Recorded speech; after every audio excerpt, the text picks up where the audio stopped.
নমস্কার, আমি তরুণ ঘোষ। দিল্লি ব্লাস্ট কেসে ময়না তদন্তে চাঞ্চল্যকর রিপোর্ট এসছে। রিপোর্টটা এরকম,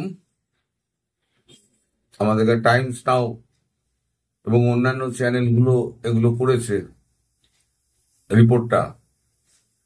রিপোর্টটাতে যেটা বলা হচ্ছে সেটা হচ্ছে যে ভেতরে কোনো স্প্রিন্টার ছিল না,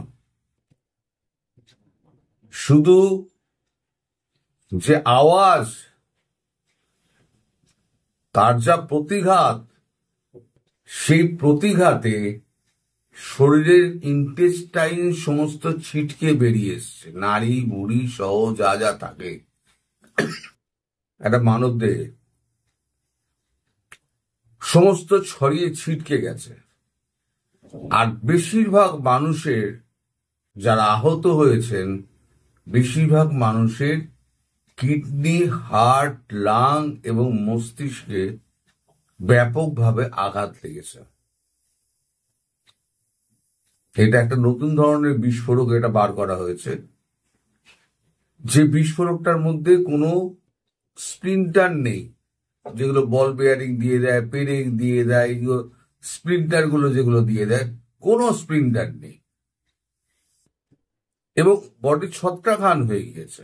এখন ডিএনএ ম্যাচ করে করে বডি জুড়ে জুড়ে জুড়ে জুড়ে যারা মারা গিয়েছেন, এইটা কেউ বলছে 13, কেউ বলছেন 15, সঠিক হিসেব এখনো পর্যন্ত পাওয়া যায়নি। আহতের সংখ্যাও তাই, কেউ বলছেন 37, কোনো কোনো কাগজ বলছে 39। তবে all India institute of medical science confirm করেছে যে 39 জনই আহত হয়ে তাদের কাছে ভর্তি আছে। বাকি সবাইকে প্রাথমিক চিকিৎসার পর ছেড়ে দেওয়া হয়েছে। এখন এই যে ফরিদাবাদ এবং কাশ্মীরের যে এটা হলো, সেটা সম্পূর্ণ এই যে ডাক্তারদের যে টিমটা ম্যাক্সিমাম এসেছিল, মানে ওরা ওই ইউনিভার্সিটিতে শিক্ষাটা নিয়েছিল, ঢুকে পাশ করেছিল, কেউ কেউ চায়না গিয়েছিল 2 জন, আর বাকিরা ওখান থেকে পাশ করেছিল। এরা সব হচ্ছে একটি বিশেষ ধর্মের। সেখানে আপনারা জানেন যে 2 জন মহিলা ধরা পড়েছে, তাদের কাছ থেকে আবার AK-47 উদ্ধার হয়েছে। তাহলে আপনি কার কাছে বিশ্বাস করে আপনি নিজের শরীরকে ছেড়ে দেবেন, আপনি বলুন। এখানে একটা বড় প্রশ্ন দেখা দিয়েছে যে কার কাছে আমরা বিশ্বস্ত। ডাক্তারদের মধ্যে যদি কেউ আমাকে ইঞ্জেকশন দেওয়ার সময় একই ধরনের কোনো কিছু ইনজেক্ট যদি আমার শরীরে করে দেয়, আমি 6 মাসের মধ্যে অসুস্থ হয়ে হাসপাতাল থেকে রিলিজ হয়ে যাব, সুস্থ হয়ে। কিন্তু 6 মাসের মধ্যে জটিল রোগে আক্রান্ত হয়ে হিন্দুরা মারা যাবে। কেরালার একটা ঘটনা বাস্ট করেছে এই সময়তে, যে সমস্ত মহিলা তাদের ডেলিভারির জন্য গিয়েছেন, তাদের ইউট্রাস কেটে বাদ দিয়ে দেওয়া হয়েছে। একদম না জানিয়ে ইউট্রাস কেটে বাদ দিয়ে দেওয়া হয়েছে, যাতে হিন্দুর জন্মটা কমে যায়। কেরালাতে বিশেষ ধর্মের মানুষ প্রচুর বসবাস করেন, কিছু খ্রিস্টানও রয়েছেন সেখানে। এই হচ্ছে আমাদের দেশের বর্তমান অবস্থা। দেশ এখন গভীর সংকটে। এই যে আলফালা যে বিশ্ববিদ্যালয়টা আছে মেডিকেল, সেখানে 40% ডোনেশন আসতো কাতার থেকে।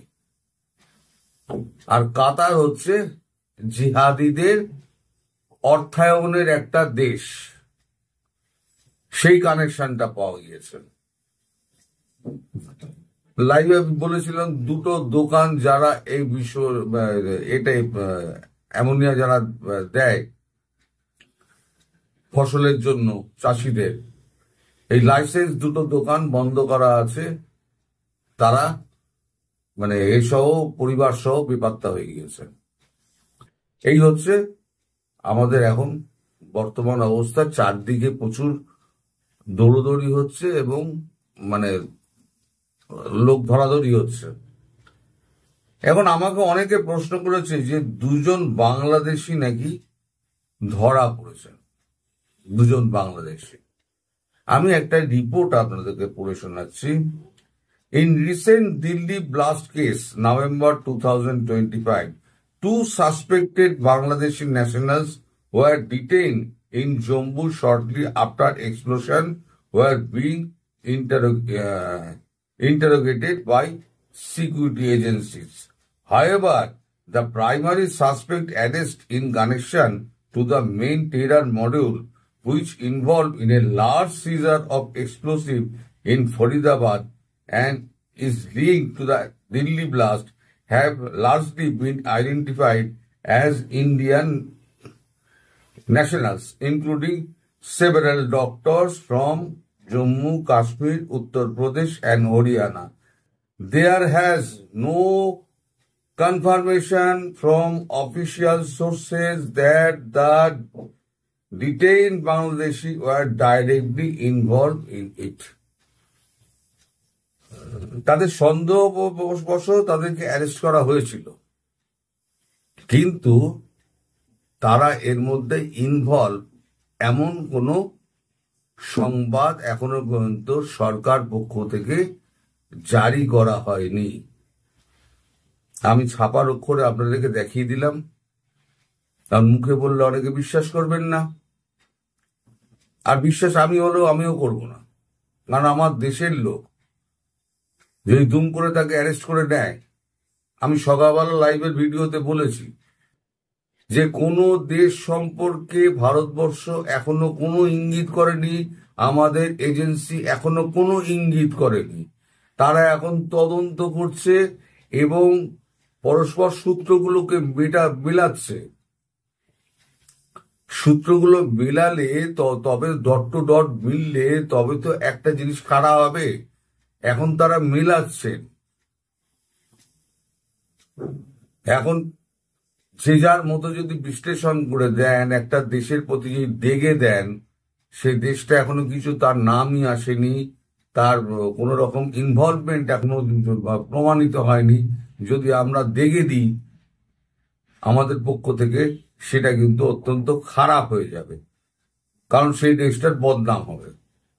যেমন পাকিস্তানের নামও বলা যাবে না, তেমন বাংলাদেশের নামও বলা যাবে না। তবে একটা সূত্র বলছে যে বিহারের ইন্টিরিয়ার অঞ্চল, যেটা বিহারের একদম ইন্টিরিয়ার অঞ্চল, যেটা হচ্ছে আপনার বাংলাদেশের সঙ্গে জুড়েছে, সেখানকার কিছু ছাত্র এই ইউনিভার্সিটিতে ভর্তি হয়েছিল। তাদেরই দুজনকে অ্যারেস্ট করা হয়েছে, কিন্তু তাদের কোনো ইনভলভমেন্ট পাওয়া যায়নি। আমি পরিষ্কার দেখিয়ে দিলাম আপনাদেরকে ছাপার উপরে। এবং আপনারাও যদি চান, আপনারাও মোবাইলে গিয়ে আপনি টাইপ করুন যে any Bangladeshi involve in Delhi blast, আপনি টাইপ করুন, দেখবেন কিছু নেই, পরিষ্কার লেখা আছে। এইটা যেটা আমি দেখালাম সেটা লেখা আছে। তাহলে আমি কোন সূত্র ধরে আমি বাংলাদেশকে কাঠগড়ায় তুলব? শত্রুতা আছে, বাংলাদেশের সঙ্গে শত্রুতা আছে, কিন্তু তার মানে এই নয় কোনো একটা ব্যাপার নিয়ে আমি তাকে ডেকে দেব। যাই হোক, এখন এই যে এখন চারদিকে যে মালগুলো ছড়িয়ে গেছে না, এখন গোয়েন্দাদের কান খাড়া হয়ে গিয়েছে। গোয়েন্দারা এখন ছুটে বেড়াচ্ছেন কোথায় কোথায় মাল ডিস্ট্রিবিউট হয়েছে।